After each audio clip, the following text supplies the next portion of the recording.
Hello everyone, today I'm going to be talking about common aerial critiques. Some of these will be more focused on technique and some on performance quality. So the first thing I'm going to be talking about is probably the most common one, which is point your toes, don't sickle your feet, energy through your toes/fingers, knit your ribs together or close your ribs, complete your movements, never stop moving, and stay in character. And as a reminder, I've already done my floor warm-ups and my conditioning exercises on my apparatus. If you like this video, make sure to give it a big thumbs up. And if you want to get notified for new videos, hit that subscribe button. Alright, let's get started. Okay, so the first one, point your toes, which is probably the most common critique, and if you grew up dancing, you've heard it a million times. The issue with that cue is that if you just think about your toes, you're going to end up with kind of like a monster hooked foot. Maybe you'll end up with slightly more, but you don't really want to think about curling your toes under. You want to think about pushing your ankle forward so that it's flat. You want a flat line from your leg to your ankle. If you have a beautiful ballerina foot, you might get more of an arch. But for most of us, the goal is just to be relatively flat. To do this, you're really engaging all of the muscles in your foot and in your leg. If you let go of that calf muscle, you end up with more of a floppy foot. You really want to be engaged. This is a lot of work for your feet. So when you're first starting, it's totally normal to get muscle cramps in your feet and maybe even your calves. You just work it out. Eventually, as all things, your muscles will get used to it, and you can hold your pointed feet for as long as you want to. Related to feet, sickling your feet. What does that mean? So if you do any fabric-based classes, you've probably been introduced to sickling your feet because that's kind of how you grab the fabric when you're inverting and things like that. But really it just means you're turning your foot in versus pushing it out. This is super common because there's less resistance this way in terms of pointing your foot. You can get a little bit farther into a point, or at least it feels that way, versus when you keep it out. It doesn't look good. It breaks the line of your leg and kind of curves in. And all other scenarios where you're not grabbing something with your foot, you never want to be sickling. I have never even seen choreography where you're supposed to sickle your foot. But have you? If you've done choreography where you're supposed to sickle your foot, let me know in the comments below, because I would be interested to know what that character is. When your leg is bent, you want to keep that calf muscle engaged. But when your leg is straight, it ties into energy through your toes, which is the next topic that we're talking about. So you really want to engage your quads and your calves and your feet.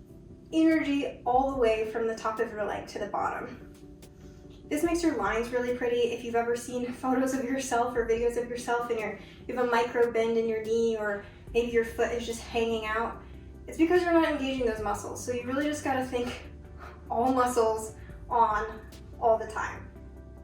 So we just talked about energy through your toes, but what about energy through your fingers? I personally think energy through your fingers is a lot harder, because if you just think about tensing all the muscles in your arms, in your wrist and your hand, you end up with a flat line. Doesn't look very good. You get the jazz hand effect. And maybe that's what you want for your choreography, but you want to be able to do something else with your arms too. And that means that you want to be able to keep a micro bend in your wrist and in your fingers. So you want to keep your muscles engaged throughout your arm, but be able to keep a soft wrist and a relaxed hand. So you should be able to move your wrist around. That's kind of a cue that people will give if you're tensing too much. They'll be like, all right, make sure you can still move your wrist a little bit. I think this is harder because you need that muscle isolation. You don't want to be tensing everything. Just want to be tensing parts of your arm. Okay, so the next one is close your ribs. You probably won't hear this in performance critique. This will probably be more in class. You hear it a lot in ballet because it confused me for a really long time. I was like, what do you mean by close your ribs? How do you arch back and also have your ribs closed? And I've also heard something like keep the strawberries in the baskets. I'm not sure what that comes from, but if you know, please comment below. Tell me what that phrase is. Okay, so I'm going to show this from the side so you can see, because in the beginning you'll probably get this feedback when you're doing shoulder shrugs. The first one I'm going to show, I'm going to open my ribs. Here you can see that I'm arching and my rib cage is forward. So if you're doing shoulder shrugs, generally want your ribs to be closed. forward, close. And keeping them closed the whole time. You don't want to start closed, open up. You don't want to be arching your back. You want to be keeping the core engaged and those ribs closed. For me, what made it click was thinking about engaging my abs instead of closing my rib cage, because what does closing the rib cage mean? It doesn't really mean anything to me. I would prefer someone to say engage your abs. So the next one is completing your movements. This is something that's easy to see if you're watching a video, but if you get the critique in real time from your instructor while you're in the hoop, it's hard to tell what they mean, what you were doing. So I'm going to show a quick example.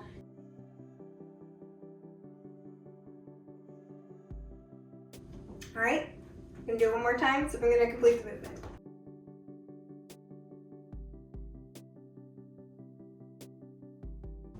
And hopefully you can see the difference there. The biggest thing is in the first one, I cut the movement short, I didn't straighten my leg all the way. To push up to seated, I just skipped a step and got right there. The second one, I really took my time, I extended my leg, I pushed it all the way down, and I included other parts of my body in the movement as well. So it wasn't just, I'm getting up to seated, which honestly, that's probably what most of us are doing when we are first learning hoop, is we're just trying to get there, which is totally fine. And once you start looking at performing, it's good to practice these things even in class. You want to always get into the habit of completing your movements so that when you're doing a routine, you don't have to think about it. Just like pointing your toes, just like energy through your hands, just like energy through your toes. So this next critique you will normally get when you're preparing for a performance, and that's stay in character.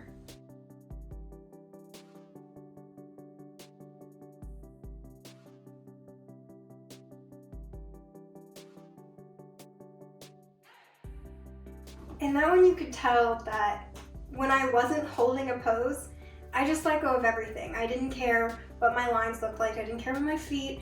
I just kind of flopped around. That's usually what people are referring to when they say stay in character. It's usually because when you're transitioning between moves, you either forget to point your toes or keep the same quality of motion that you were doing before you did the transition. So it could be that you're playing a specific type of character, maybe like a doll where you have your feet flexed, and then when you're transitioning, you go back to your default to point, but you really would want to be doing it with flex feet to have that consistency throughout the whole performance. But more typically in beginners, it's just they let go of everything when they're transitioning, and that's the thing that you can practice during class. So I'm going to show those two sequences again, but this time I'm going to stay engaged the entire time.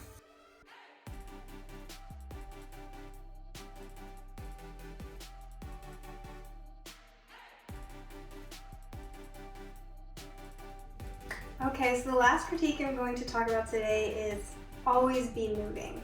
And this one is similar to stay in character, except instead of focusing on the transitions between moves, it's focusing on making all moves into a transition.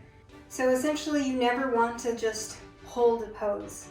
So I'm going to do that same combination I did before, except I'm not going to stop moving throughout it. I'm not going to just hold a pose.